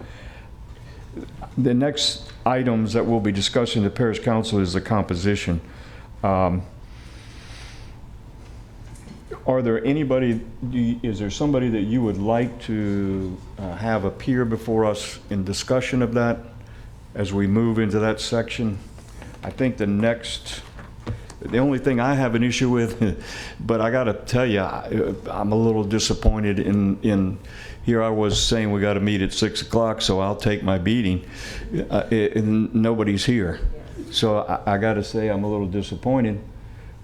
My assumption is, because I've had people say, oh, I saw your commission on TV, so let's hope that they're home watching this and they're sending notes in to you for comments. And I only say that because I think all of you, I've talked to most of you, you really wanted to hear what the public wants to tell us. And I'm saddened that we don't have more people. So my question is, next meeting, if we're going to go into composition, it's 2:30 in the afternoon. Is that an issue for folks, or no? Okay. I wanted to have them all in kind of those presentations. Go ahead. Let me. Just so y'all know. Ms. LeBlanc, wait a minute, Mary. Wait a minute. All right. I'm just saying that when it comes to that particular section, and that's been a lot of conversation that's going on, I know, and I, like you, I was expecting more, but I'm hopeful that more are tuned in. But I do want to say that maybe just the timing of what's taking place right now with Mardi Gras and all of that. Okay. Yes. I'll that buy there that. may I'll take be, that. okay? I may be grasping at straws, but I'm just saying that is such a heavy duty topic Well, I only and mentioned article. it because it's going to make it tougher for people to come at 2:30. Correct. Is my thought process. But Correct. I'm right there with you. We're not, yeah. I know. Well, I appreciate y'all coming, but, I know. And don't and I worry, don't see we're going to solve it in one meeting don't worry, anyway. the two of you, if we move it late, no one shows up, I'll remind y'all of that. So if you want to move it, fine, but, you know. No, I'm fine. I don't think we're going to solve it that. I know, but yes. Yeah, and now, Larry, go ahead. Is my mic on? Your mic is on. Okay, thank you. On that note, I don't know if Mary, can you find out like right now in real time how many people are tuned in? No. No one knows like in the production area? Okay, because I thought it would show up kind of like who's online right now looking. No? Okay, didn't know 'cause that. I remember Okay, I was just wondering. That would 25 maybe years tell us ago, something. When we did the charter, or a little longer than that, we had a pretty good full house. But we were going from a police jury reform, which was very controversial. Yeah. But let's be honest, the concern here is if the recommendation is for a smaller council or a different type of form, that should be pretty controversial, I would think. But did I have anybody else? Who else did I have? That's it? I'm good. Thank you. Okay, now, I have a suggestion. I'll fill out a card, but everybody else knows me. How about advertising it that way? That is, not that we're gonna go to a smaller council, but some topics of what we're discussing may catch some people's attention. yeah. And I'll send it out to my email list as well. But we got to give them something a reason to want to come. Yeah. Okay. So we pepper it a little bit. Yeah. I used to do that. We're going to put sidewalks in all your subdivisions, and they used to come out all the time. Yeah. Mary, I'm sorry I cut you off. Let's not talk sidewalks. I knew I'd get a rise out of somebody. Go ahead. So I think the staff had the same thought that you might not want to start tackling that topic at the next meeting because it's a daytime meeting, and I think there's a lot more information. So like I mentioned, we've reached out to NACO about getting some just data to present to y'all and kind of go through that with you about other counties and things. Also, we reached out to St. George's Parish, thank you, Christine, because they just wrote a home rule charter. So they've been eating and breathing this with knowing best practices and doing research, and two of them are willing to come and talk at the next meeting as well. So when we really get into the deep dive of that discussion, it will be at a night meeting, which would be at the end of March. Okay, that sounds good. And we'll post all that. Yes. So then right now, next meeting will be a more informational meeting. And I'm sure you guys can start discussing. I'm sure you're probably going to talk about that for a while. Yeah. So. Well, it sounds like we got one here this evening, so we're going to find out. But General, did you have a question or comment? Your light was on. No, it's not. Somebody's on. Who is? That was mine, Kevin. I agree with our lady friend here. Yeah. Joyce, I'm sorry.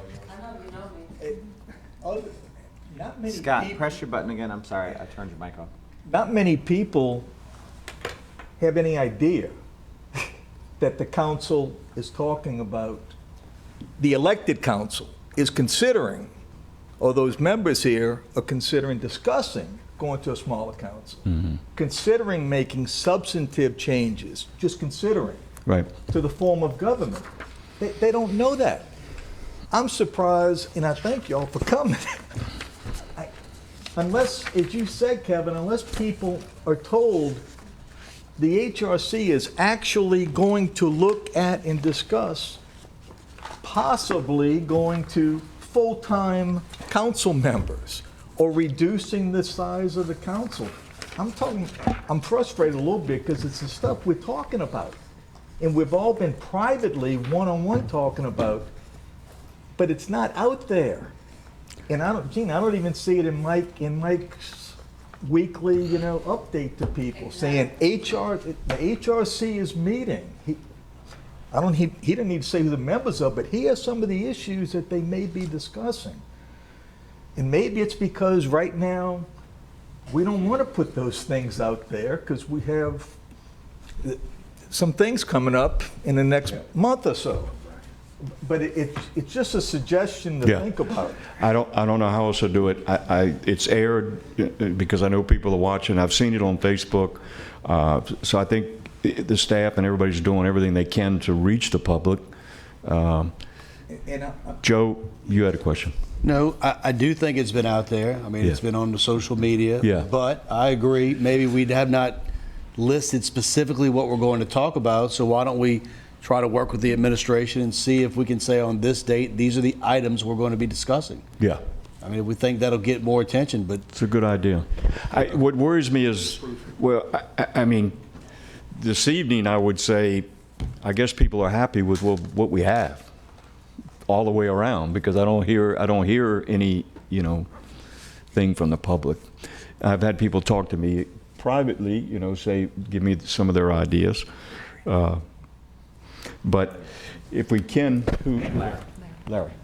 Just one thing on that note, Joe, really quick. I know it's a great idea to list those topics, but I know, as we probably already seen just on this little first page, some things are very kind of easy, everybody's feeling good about, compared to some other things that are more complicated. I don't know if there's a way to maybe be careful how many we list, because we don't know what that looks like, right? Yeah. For hours, being here for hours, or, the possibility that these topics are going to be covered, but there's a possibility maybe it doesn't. I don't know how we look at that as maybe a minimum versus, if we come up with, we're going to cover the whole article, something like that. Just be kind of cautious with that, I think, just because you don't know what that outcome looks like timing-wise. And I think the general made a point, and I think we can do it tonight. Next meeting, we'll put out there, and we'll say this publicly, is going to be gathering more data. And that's going to be at 2:30 in the afternoon. But be ready for the next meeting. We're going to go right into the composition of the council. So we're saying that publicly. Hopefully we can get that on the agendas, and you all as council members can tell your constituency on March 27th, we're going to begin the discussion of that. And that'll be 6 p.m., so hopefully they can come and tell us what they think. Now, we had a motion to table. I'd like to bring up back for discussion. I did pull off of the information of the Inspector General bill. And Cheryl, to answer your question, two very important questions. One is, this bill adds St. Tammany Parish, but doesn't say you have to do it. It just adds St. Tammany as a potential if you passed a home rule charter that included a Inspector General. That Inspector General would have the authority to do all bodies, not just the parish government. So I think that answers your first question. But it doesn't mean, But it will go to the vote of the people. correct. It doesn't mean that this bill says you will have one. What it allows this body and then the council and then the public to decide, do they want one or not? General, am I correct? Yes, let me just follow up on that. It is a permissive bill, not a requirement. Correct. Permissive only. It does give the authority to Inspector General, if approved by the parish, that is the voters of the parish, to follow tax-generated money anywhere in the parish, anywhere. It gives it in this bill. It also addresses financing the Inspector General, all right? That money saved through an Inspector General action can be removed from the agency that was at fault and put into a fund, general fund, I assume. That'd be something the council would have to address. So it can become, not will, can become self-financing. That's in the bill, all right? So the two big stumbling blocks to an Inspector General in the past have been, well, they can only look at the parish government, and you heard the comment from Jefferson. It took care of that. And so it gives it broad authority, much like the Orleans Parish Inspector General. So it took care of those two. Now, let me, since Scott brought it up, the difference between, there is a difference between an IG and a forensic audit or a forensic account, absolutely. But they're not either or, all right? They're different. They have different authorities, different methodologies. but they do overlap in some cases. And that overlap can be very positive, because when Inspector General finds something and needs a deep dive into accounting, it can go to the auditor, okay? So they typically do overlap, but they're not necessarily in opposition, or one replaces the other. Agreed. So the bill, to answer your question, doesn't say that you have to have one. It gives you the authority to have one if the voters approve it, and it discusses how to finance that. It only gives you the ability to create upon voters' approval. So it really, I don't really have an issue with it, because all of it goes to the voters. I don't have an issue if it goes to the voters. Go ahead, I'm sorry. I mean, I understand what we're saying, and I think ultimately, you know, the voters will make the decision, as in everything that's discussed here. But I do feel that just based on the conversation that we had this evening with forensic accountants, just we kicked around internal auditors, I just feel that it's premature for us to move in that direction of gathering a resolution toward establishing this mission just yet. Maybe later on, that would be fine, but I just think at this point, we're still in an information gathering. Yeah. Thank you. Joe? Thank you. If I could address the timeliness issue and the reason why it is. So, and I'll compare the two to Jefferson Parish and to Orleans Parish. So Jefferson Parish has an IG that is internal to the parish government only. So that means it's only the council and their administration. It cannot go to their district attorney. It cannot go to their fire department, their school board. Orleans Parish's IG has complete parish control. They have complete, their range of powers includes the entire parish. So it is time at this time right now, just with the state legislature schedule, if they want to create the framework that if we choose to go with an IG later on in this program, like months from now, it would be a parish-wide one versus an internal parish one. And that's just why it's brought up tonight. And we have a chance in Baton Rouge to have a parish-wide Inspector General if we choose to propose one. And if we choose to propose one, then it has to go to the council, make it through the council, and then go on the ballot. So it's still, that's the only reason. But if we don't do anything, right? Nothing happens. All they're doing is putting our name on that list. Your And other that issue means is, a lot. your other issue is, if you really want, if we get deeper in this and you say, oh no, we got to have one, you've missed the opportunity for a state a parish-wide one, yeah. You've missed the opportunity. You're going to have to wait for another whole year before you could even bring it back up. So it really, I don't mean to make you nervous. It doesn't say you're going to do anything other than it gives you the right to do it, if you want to do it, and that's only by voter approval. So it's really not a. And I think what the general, I'm going to tell me your resolution again, was to support this legislation. Yes, a resolution by the council. Correct. One final comment, if I may. Anybody that's got any questions about what the IG can do, go to the New Orleans IG website and just peruse what they've accomplished in the last 10 years, how much money they've saved, brought back to the parish. How they also do assistance visits. They did an assistant when Orleans Parish was getting the capital to build the new airport. They asked the IG to look at the whole contracting system. The IG established an office in where the construction was, and they saved a lot of money on that contract. Just go look. It's worth a look, because they not only do gotchas, they can do assistance, and that's their preferred mode of operation. Right, and thank you, General, for that. And it's true, look, I'm not opposed to it, but we can put it to a vote. I'll go ahead and vote my conscience. Okay, all right, thank you all. Larry, Joe. What action charter-wise is needed for the IG? Like, what is the language in We the would- charter we would have to do. We're going to have to talk to if the bonding attorney is going to help us write drafts on this, we would have to have some expertise in drafting it. Now, we can take the New Orleans draft, which is available, but we need somebody here locally who could then put it in what section and what it needs.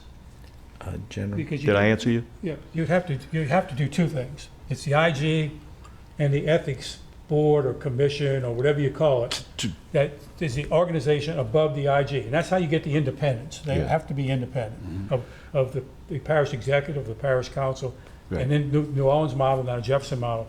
That's how you get that. Yeah. And so, Yeah,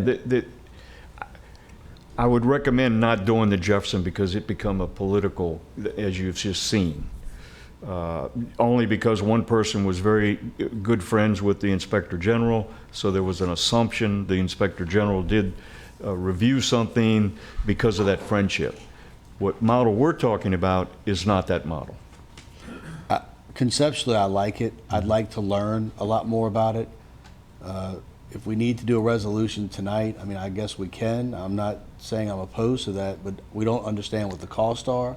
And I know there's a lot of steps that still has to go through. But even like you're saying, there's a Jefferson model, there's a New Orleans model. Yeah. I haven't read either of those in detail. I'd like to get some more information about it.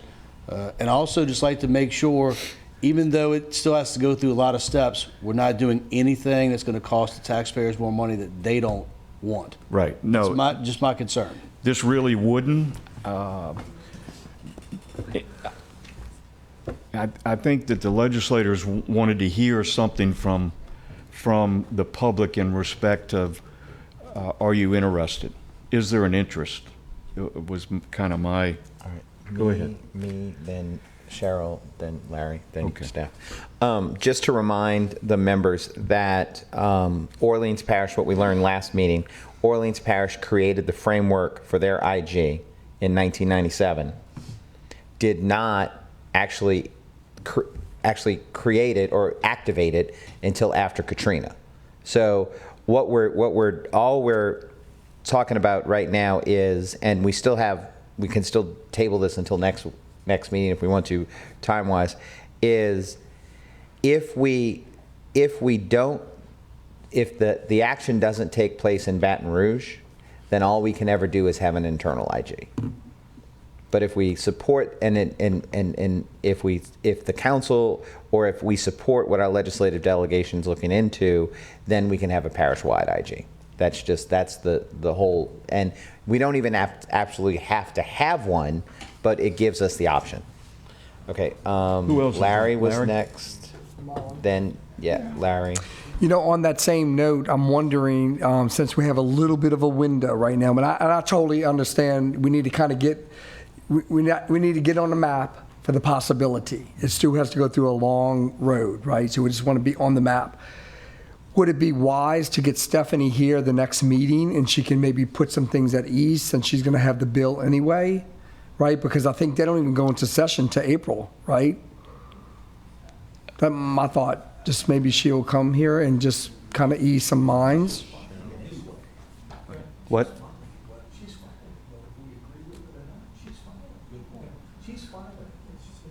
Okay. Yeah, my thing was,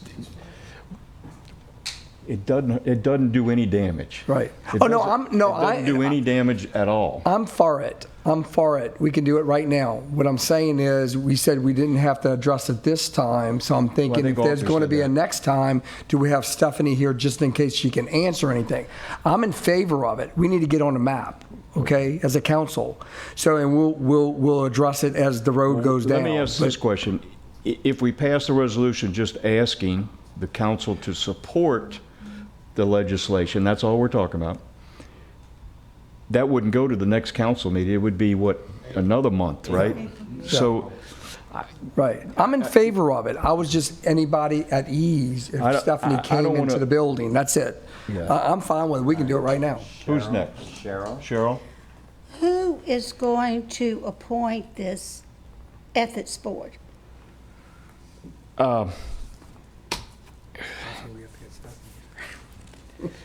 Is that going to be political? This doesn't create it. It doesn't. It gives you the ability to create it. That's all this does. And it only gives you the authority to create it, so it's a parish-wide inspector general, not just a parish government inspector general. Correct? That's all it does. And I understand all of that, you know, and I'll, you know, like I say, So why don't we, and what harm is it to wait a year? Why don't we do the charter, put it in the charter, and then go to the legislature next year? I'm just asking, because I don't know, you know, I have questions. The money situation, I know it goes to the voters. Who's going to appoint the ethics board? That can be a lot of politics in that. Okay. You would, through this charter, you're going to have to make those amendments to create it. This just gives you the authority. You already have the authority to create, okay? But you don't have the authority to have that inspector general go, and look, I'm not picking on anybody, to go to one of these other public entities. I understand that. They cannot go to any other public entity other than the parish government. I understand. If you just leave everything like it is. The thought was to add St. Tammany to this bill, just like they have it in Orleans, where they could go do anybody. You see what I'm saying? Mm-hmm. So I'm not trying to confuse you, and I'm not trying to convince you. I want you to. I understand that, but I'm still going back to This doesn't. where it's parish-wide or whatever, who's going to appoint this ethics board? That doesn't have to do with this. That doesn't have anything to do with this. That would be, if you wanted to have one, you're going to have to create it. And you're going to have to be the voice that says, I want the ethics review board made up of university, I'm making this up, university presidents, and somebody else will be on the board who will oversee the inspector general. And I'm playing the devil's advocate here, but, you know, I've seen things come before this council and they say, oh, we just want you to do this and we're not going to take an action and anytime soon. And the next 3 months, we've got a room full of people saying, you've got in at that, you've got in at that. So I guess my question is, you know, I don't know how the public feels about this. And even though it's on the books, are we going to have somebody sitting in front of us in 3 months saying, it was passed by the state, now it's your job to take it to the voters and to get all of this in line? No. All we can do is do a resolution asking you, would you do a resolution supporting this bill? It doesn't even have, you don't even supporting an inspector general. You're just supporting the bill that would allow you, the parish council, to create. So I'd like to interject here, if you please. Yeah. You turn yourself. Number one, we're now going past 8 o'clock, and I know we want to have night meetings for public participation, but we are doing a lot of additional costs for the parish. So if y'all think this conversation's going on for a lot longer, we need to decide if we're going to continue it, end it now. Also, there's been a couple things that have been said that are inaccurate. It could cost the taxpayers more money creating an inspector general. And also, it doesn't matter what order you do it. You can put it on the charter and then do the legislative later, or you could do the legislative action first and the charter later. Yeah. Well, I disagree. Nobody said that it wouldn't cost money. Yeah, someone did say it wouldn't cost the taxpayers any more money, and I think it could or it couldn't. We don't know, so I don't think that statement is. Yeah, well, you'd have to create it. Go ahead, Jeff. May I? And I'm not grumpy, I'm not tired, I'm not even hungry. We are over baking this cake. Yeah. Okay? I'd like to make some suggestions. This is a committee, not a commission, not a council. The Inspector General issue is a very interesting and important issue. I think the only issue before this body tonight is, would we like to ask the very parish council that created this committee to make a recommendation as it relates to the legislation. This should not fall on our shoulders. Let us just move this to the parish council, and the people elected the council to make decisions like this. Agreed. So, on that note, we had a motion and a second. You want to bring it back up? Move to bring it up? Call for a question. Okay, we have a second? Yep. Yes, sir. Call for a question means we have to vote. You want to vote by lights or we want to vote by roll? We'll vote by roll. Okay. Sure. Larry, rolling. Yes. Cheryl Tanner, Yes. Arlena LeBlanc, Nay. Jeff, Yes. Arthur Laughlin, Yes. Kevin Davis, Yes. Gina Hayes, Scott Delacroix, Yes. General Ernst, Joe Impastato. Yes.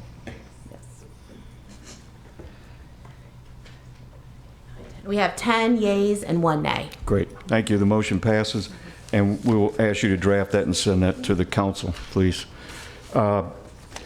With that, I've been told that evidently we've run out of money, so we will need to adjourn this body because we don't have any more gas. Okay. Jeff, do you have a comment? Yes, sir, I do. You want to press it again? I'll turn it. Okay. You were still, press it one more time. There you go.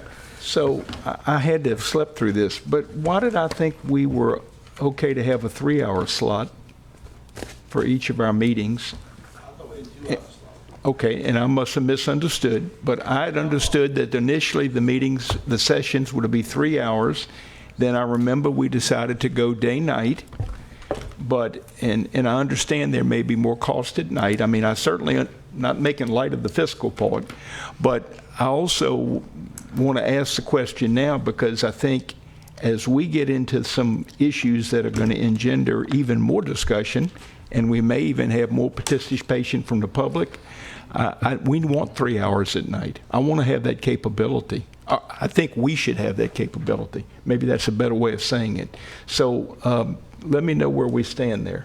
I believe Mr. Shane is correct. We did promise a 3-hour commitment. Don't look at me. I don't have it. I was just told we ran out of money. I don't know. I thought it was 2 hours. I apologize. I told Mary I thought it was 2 hours, and I didn't want to be disrespectful to the public, so that's on me.